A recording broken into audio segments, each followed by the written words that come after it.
ஆண்டவர் எதற்கு பிரையாரிட்டி கொடுத்திருக்கிறாரு, அதற்கு இன்றைய சபை பிரையாரிட்டி கொடுத்து ஆக வேண்டும் அல்லவா?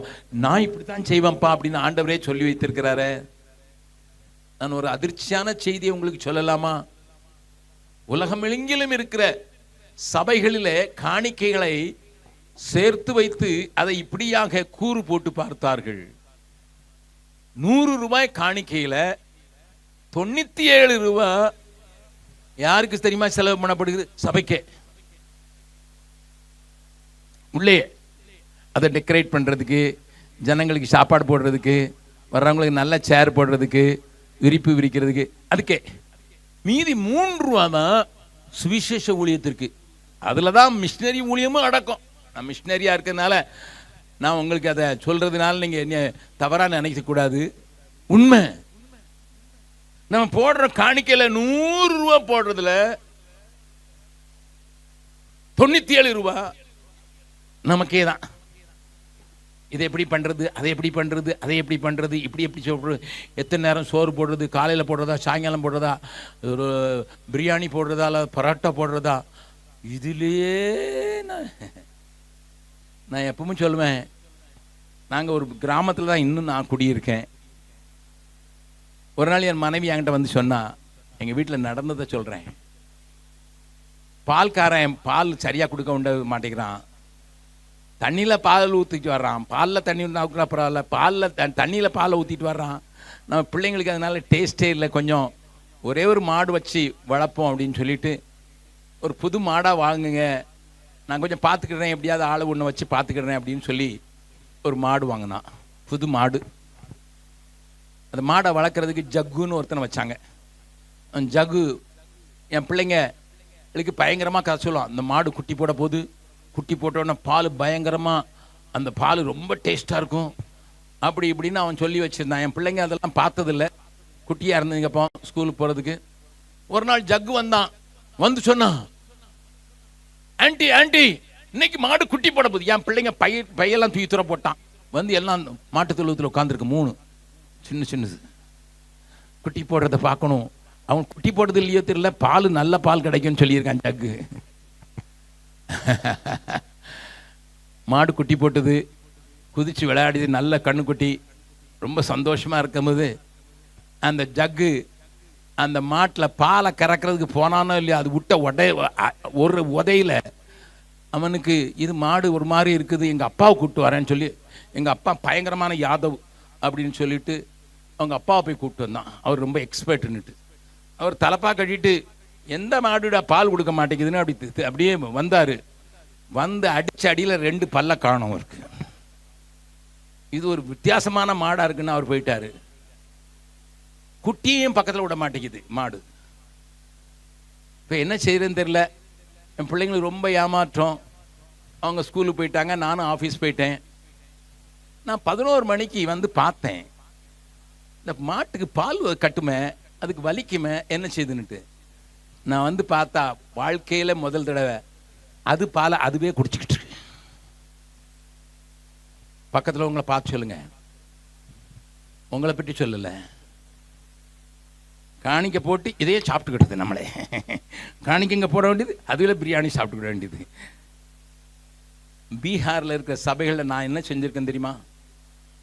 வட இந்தியாவில் இருக்கிற சபைகளில் மாசத்துல ஒரு நாள் சபையில் இருக்க எல்லாரும் ஒரு நாள் உபவாசம் பண்ணி அந்த காசை எடுத்து கொண்டு வந்து சுற்றி இருக்கிற 100 பேருக்கோ 50 பேருக்கோ நீ சாப்பாடு ஏழைகளுக்கு மாசத்துல ஒரு நாள் போட்டுறணும்.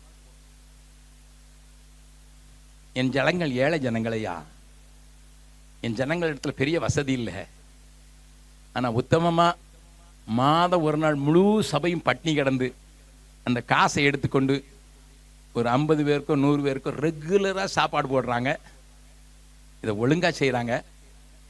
இன்னொரு காரியம் சொல்லி கொடுத்துருக்கேன். என் சபையில் இருக்க 9th ஸ்டாண்டர்ட் 10th ஸ்டாண்டர்ட் படித்தா கூட நீ டீச்சராக இருக்கலாம்னு சொல்லி, பக்கத்தில் ஸ்கூலுக்கெல்லாம் போனாலும் படிப்பில்லாத இடத்துல இருக்கிறதுனால 2nd ஸ்டாண்டர்ட் 3rd ஸ்டாண்டர்ட் பிள்ளைங்களுக்கு நீ டியூஷன் எடுப்பா அப்படின்னு வாலிபர்களை வாரத்தில் 2 நாள் 2 மணி நேரம் 2 மணி நேரம் 1.5 மணி நேரம் 1.5 மணி நேரம் கொடுத்த போதும். இப்போ வாரத்தில் 3 மணி நேரம் ஆண்டவருக்காக இலவசமாக செய்யுங்கன்னு எங்களுடைய சபைகளில் இப்படிப்பட்ட ஃப்ரீ டியூஷன் பிள்ளைங்களே நடத்துகிறாங்க. நமக்காகவே வாழ்ந்து விட்டோம். கிறிஸ்துவை நம்மை அடக்கி வச்சுக்கிட்டோம்.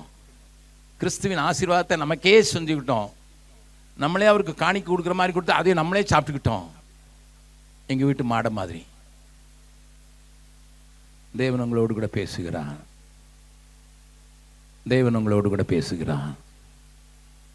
கிறிஸ்துவின் ராஜ்யத்தை பரப்புவதற்கு, இன்னும் அறியாதவர்களை, காணாமல் போனவர்களை தேடி கண்டுபிடிப்பதற்கு உங்களுடைய ஜெபம், உங்களுடைய கொடுத்தல், உங்களுடைய முயற்சி, உங்களுடைய ரீச் அவுட். 60 வருஷத்தை கொண்டாடுகிற சபையே, 60 வயசுன்னா உலக பிரகாரம் பார்த்தா கிழட்டு சபை. நான் நீங்கள் கிழட்டு சபைன்னு நான் சொல்ல மாட்டேன். 60 வயசை நன்றியதலோடு கூட கொண்டாடுகிற நீங்கள் ஒரு நிமிஷம் யோசித்து பாருங்க. போன வருஷத்துக்கு நாங்கள் ஒவ்வொரு வருஷமும் எங்கள் கிறிஸ்மஸை கொஞ்சம் வித்தியாசமாக கொண்டாடுறது வழக்கம். நான் இருக்கிற இடத்துல மிஷினரிகள் அவங்க பிள்ளைங்கள்லாம் இருக்கிற அந்த வளாகத்தில் தான் எங்கள் சபை. நான் எல்லாருக்கும் சொன்னேன், ஒரு 1200 பேருக்கு சொன்னேன். என்ன சொன்னேன் தெரியுமா? நீ கிறிஸ்மஸ்க்கு ஒரு புது ட்ரெஸ் வாங்கினா இந்த வருஷம் இப்படி தீர்மானம் பண்ணு. 500 ரூபாய்க்கு ஷர்ட் வாங்கினா 250 ரூபாய்க்கு 250 ரூபாய்க்கு ஒரே பிராண்டில், ஒரே கலரில், ஒரே சைஸில் 2 ஷர்ட் வாங்கு. 24ஆம் தேதி உன் அளவில் இருக்கிற ஒரு ஏழைக்கு கொடுத்து, 25ஆம் தேதி மத்தியானம் அவனும் சேர்ந்து உன் வீட்டில் அவனை கூப்பிட்டு, நீயும் அதே ட்ரெஸ் போட்டு, அதுவும் அதே ட்ரெஸ் போட்டு, அவனும் அதே ட்ரெஸ் போட்டு ஒன்றா சாப்பிடுங்க. அப்போ சொல்லுங்கள், கிறிஸ்து உலகத்து வந்தார், தன்னையே கொடுத்தாரு, அந்த அன்பை காட்டுறதான் கிறிஸ்மஸ்ன்னு சொல்லுங்கன்னு சொல்லி அந்த என் பிள்ளைகளுக்கு கொடுத்த போது 2 வயசுல இருந்து பிள்ளைங்கள்ல இருந்து, நான் தான் வயசான ஆள் வரைக்கும் நாங்கள் எல்லாரும் செய்தோம். நான் கிறிஸ்மஸ்க்கு ட்ரெஸ்ஸே வாங்குறது இல்லை. ஆனால் கர்த்தருடைய கிருபைனால யாரோ ஒருத்தர் புது சூட்டு கொடுத்தாங்க. அதை தூக்கிண்டு இன்னொருத்தருக்கு கொடுக்குறது கர்த்தர் உதவி செய்தார். எதுக்கு நான் அதை சொல்லணும் தெரியுமா?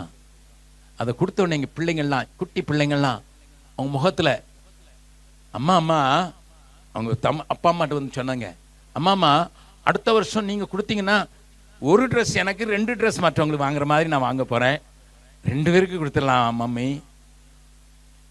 சிறு வயதிலேயே இந்த விதையை போடுங்க உங்கள் பிள்ளைங்களுக்கு. வருங்கால சந்ததிக்கு இந்த அழிந்து போகிற பெரிய தேசத்தை குறித்து ஒரு பெரிய ஆதங்கம் உண்டாகிற ஒரு நல்ல கிறிஸ்மஸ் இது மாறுமானா, கிறிஸ்து வந்ததுக்கு ஒரு நோக்கம் நிறைவேறிட்டோம். கிறிஸ்மஸ்க்கு நம்ம உடனே கேரல் சர்வீஸ் எடுத்துருவோம். உடனே பாட்டு, எத்தனை பாட்டு பாடாதவன்லாம் அன்னைக்கு வந்து பாடுவான். இவனுக்கு பாட்டு படிக்க தான் தெரியுமா, அவன் கூட பாடுவான். ஏன்னா கிறிஸ்மஸ் வந்துட்டுல. அந்த கொண்டாட்டத்தை கூட கிறிஸ்து வந்ததனுடைய நோக்கத்தை நிறைவேற்றுகிற ஒரு நன்றியறிதலான கிறிஸ்மஸாக இந்த வரும் கிறிஸ்மஸ் மாறிட்டுனா, நீங்கள் ஒரு பெரிய புரட்சிக்குள்ளே வந்துட்டீங்கன்னு அர்த்தம். உங்கள் வாழ்க்கையில் ஒரு அர்த்தம் வந்துட்டுன்னு அர்த்தம். சொந்த குமாரன் என்றும் பாராமல் அவரையே நமக்காக தந்தவர், அவரோடு கூட மற்ற எல்லாவற்றையும் அருளாதிருக்கிறது எப்படி?